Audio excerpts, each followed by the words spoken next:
Hello guys, welcome back and this is part 2 of our master theorem video, जिसमें हमने last video में बहुत ही ज़्यादा मैथ्स डिस्कस करी थी and eventually what we were able to come up with is this, right, जहाँ पे हमने ये दिखाया था कि कैसे what does the recurrence relation look like, right, for calculating the time complexity.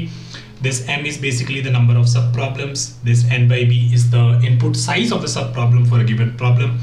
And then this f of n is basically the function that we use to basically either split or merge some values or combine the results basically.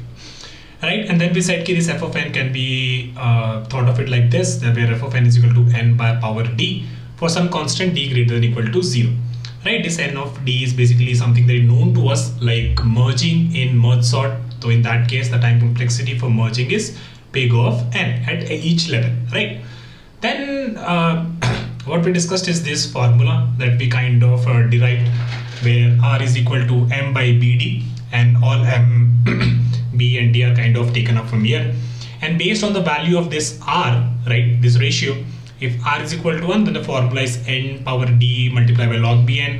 When r is less than 1, it is n power d, and when r is greater than 1, it is big of n to the power log bm, right? This is what we saw.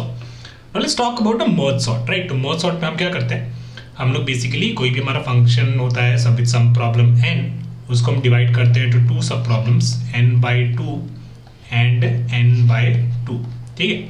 And finally what we do at this level, the non-recursive work is basically n, which basically means merging the output from here and here, right?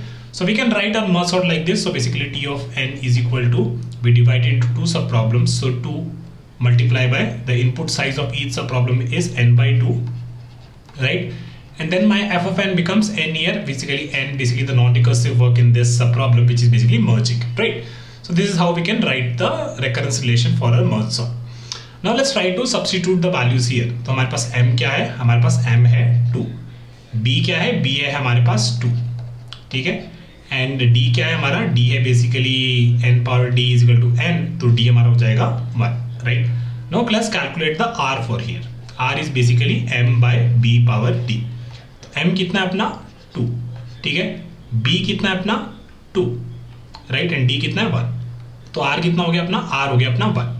तो जब r अपना 1 के बराबर है तो हमारी time complexity क्या हो जाएगी, हमारी टाइम कॉम्प्लेक्सिटी हो जाएगी big O of n d and log b n n. ये हमारी टाइम कॉम्प्लेक्सिटी हो जाएगी. Now replace the values here. So d हमारा क्या है 1 है, so this will be big O of n power 1, right? b क्या है अपना 2 है, तो log b to 2 and n, right? So time complexity for merge sort will be n log n, and it's so beautiful, right? We actually came it हमने master theorem में इतने सारे तिगड़म बिगड़म मैथ्स किए थे, and from there we are able to see कि हाँ भाई the formula is actually working correct, because we know merge sort का टाइम कॉम्प्लेक्सिटी कितना होता है, n log n होता है.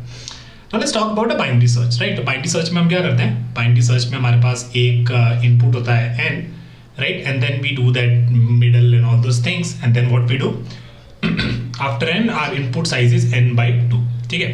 And then after this it will be n by 4. तो ऐसे हमारा input size घटता जाता है. तो we can write like this, है ना? तो हमारा function जो है that becomes after doing so our problem will be converted to one small sub problem which is t of n by 2, and then one we can say कि one operations for searching, right? वो constant operation होता है for searching कि क्या है middle values के बराबर हुआ कि नहीं हुआ, right? We don't do merge and all, so we can say कि हाँ भाई एक operation मेरे को करना है. And after this basically we can say कि हमारा जो main problem था for searching a value in a size of input n, right? That becomes to we did one search, नहीं मिला हमको, तो हमने क्या किया, हम t of n by 2 के लिए solve करने चले. Similarly, let's try to write the values for m. तो m कितना है, एक ही है, right? b कितना है हमारा 2, right? और d कितना हो जाएगा, d हमारा हो जाएगा basically n power d is equal to 1. तो n power d is equal to 1, तो दिस इम्प्लाइज के we can write like this, and d is equal to n power 0. तो इसका मतलब है कि d हमारा क्या है, 0 है, ठीक है? Now let's write the r. तो r क्या हो जाएगा हमारा m बाय बी डी. तो m कितना है अपना 1, b कितना है अपना 2, और d कितना है अपना 0, राइट? तो this will be 1 by 1 and this is also 1, ठीक है? So same formula. So now time complexity can be written as time complexity big O of n and what was that? And d log b n, right? So n of d, and we can say log b of n, right? d कितना है अपना 0, so n of d is n of 0, log b कितना है अपना 2 n, right? और n of 0 क्या हो गया? 1 हो गया, and then this is log n, and this is what the binary search का time complexity. And we have done it through master theorem. Master theorem से हमने फॉर्मूला डिराइव किया था, उससे हमारी ये टाइम कॉम्प्लेक्सिटी आ रही है. ठीक है, so this was about binary search. Now let's do one more problem about DFS, right? DFS की टाइम कॉम्प्लेक्सिटी कैसे कैलकुलेट करेंगे. तो मान लेते हैं कि हमारी ट्री काफ़ी बढ़िया सी ट्री है और it's like a properly balanced tree, right? इसके सारे नोड्स और like full balanced binary tree है हमारा. ठीक है, तो at any point of time we do some operation, we visit that node. So for example, in this case, we visited this node and we went to the left side. तो left side अगर हम गए तो यहाँ पे गए और इनको हमने डिस्कार्ड कर दिया. ठीक है, डिस्कार्ड कर दिया मतलब आधे नोड्स हमने फेंक दिए. ठीक है, तो यहाँ पे बेसिकली हमारा सब प्रॉब्लम कितने पे चला गया? n/2 में चला गया. ठीक है, n से हमने शुरू किया था, यहाँ पे हमारे पास n थे, फिर एक स्टेप में हमने n/2 कर दिया. एंड इसी में जब हम राइट में जाएंगे तो इस वाले को डिस्कार्ड कर देंगे, राइट? इस वाले को डिस्कार्ड कर देंगे जब हम राइट में जाएंगे, राइट? तो इसके से भी हमारा n/2 हो जाएगा. And this is that one operation. So basically I can write my recurrence relation for DFS. Basically दो सब प्रॉब्लम्स हैं, राइट? और इनपुट साइज क्या है? n/2. And then this visit is basically one operation only, basically visiting the node. कुछ operation किया, print किया, कुछ किया होगा. So that is my non recursive work. Now again write the values m, b and d. तो m कितना हो जाएगा अपना? m हो जाएगा 2 सब प्रॉब्लम. b कितना हो जाएगा अपना 2. And this is very similar to the above, so d इस केस में हमारा हो जाएगा 0, right? Now let's calculate the r. So r is basically m/b of d. m कितना हो गया? 2. b कितना है? 2 and d कितना है? 0. So this becomes 2. So in this case actually r is not equal to 1 but r is greater than 1.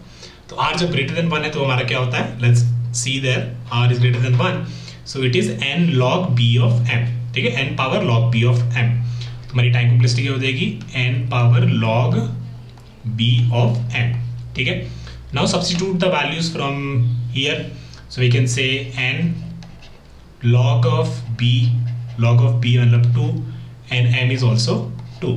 So this is what? log with the same value with the same base, it is 1. So basically हमारी time complexity क्या हो जाएगी? n power 1 और we can say n power n. So time complexity हो गई हमारी b of n. And this is what DFS time complexity is. आप सारे नोड्स को विजिट करते हो एक बार और फिर बेसिकली जब सारे नोड्स विजिट हो जाते हैं तो यू आर डन.